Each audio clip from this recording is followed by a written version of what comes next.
দেশে ক্রমেই বাড়ছে অনলাইন জুয়ার প্রতি আসক্তি। বিশেষজ্ঞরা বলছেন, মোবাইলে বিনা বাধায় খেলতে পারা ও নজরদারির অভাবে জুয়া প্রতিষ্ঠানগুলো সহজেই প্রলুব্ধ করতে পারছে মানুষকে। আর মানি ট্রান্সফারের সুবিধায় সহজেই জুয়ার অর্থ বিদেশে পাচার হচ্ছে। এজন্য আইনের প্রয়োজনীয়তার কথা মানছে পুলিশের সাইবার ক্রাইম বিভাগ।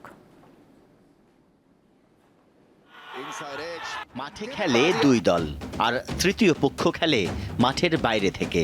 ক্রিকেট কিংবা ফুটবল, শহর থেকে গ্রাম, খেলা নিয়ে এমন অনলাইন জুয়াতে আসক্ত লাখো মানুষ।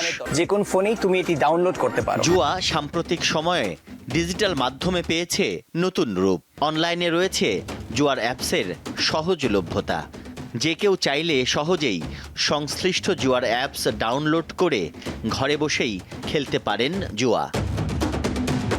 সম্প্রতি খোদ তথ্য ও যোগাযোগ প্রতিমন্ত্রী জানান, বাংলাদেশে এমন কর্মকাণ্ডে জড়িত 1.25 কোটি মানুষ। দেখছি যে প্রায় 50 লক্ষ মানুষ কিভাবে যেন এই একটা অবৈধ জুয়ার সাইটগুলোর সাথে জড়িয়ে গেছে।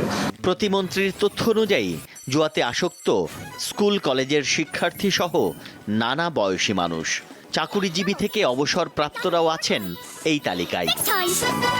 বিশেষজ্ঞরা বলছেন, অনলাইনে এসব জুয়া খেলার প্রক্রিয়া বেশ সহজ। এজন্য প্রয়োজন একটি মোবাইল ফোন ও ইন্টারনেট। আর মোবাইল ব্যাংকিংয়ের কারণে মুহূর্তেই হয় জুয়ার টাকা লেনদেন। লোকটি সম্বরণ করতে পারে না, সস্তা চটকদার বিজ্ঞাপন দেখে সহসাই আমরা জনগণরা অনুপ্রাণিত হচ্ছে।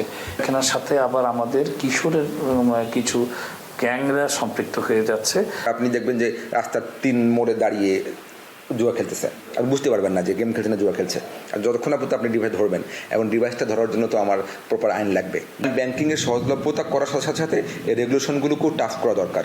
তারা বলেন, অনলাইন গ্যাম্বলিংয়ের মাধ্যমে প্রতিনিয়ত পাচার হয় টাকা। নিয়ন্ত্রণে দরকার সব সংস্থার সমন্বিত উদ্যোগ ও জনবল বৃদ্ধি।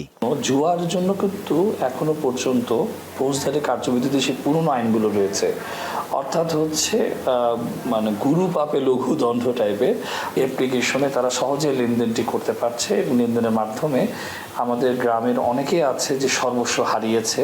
পুরনো আইনে আসলে তদন্তের জন্য বা ক্রিমিনালকে এনাফ পানিশমেন্ট করার জন্য যথেষ্ট প্রভিশনটা নাই।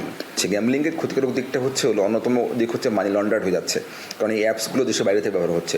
অনলাইন জুয়া বন্ধে নিয়ন্ত্রণকারী সংস্থার সদস্যদের উন্নত প্রশিক্ষণ দরকার বলেও জানান বিশেষজ্ঞরা। এমনকি 10,000 গুণও জিততে পারো। তানভীর খন্দকার, দীপ্ত সংবাদ, ঢাকা। অর্থ পেয়ে যাবে।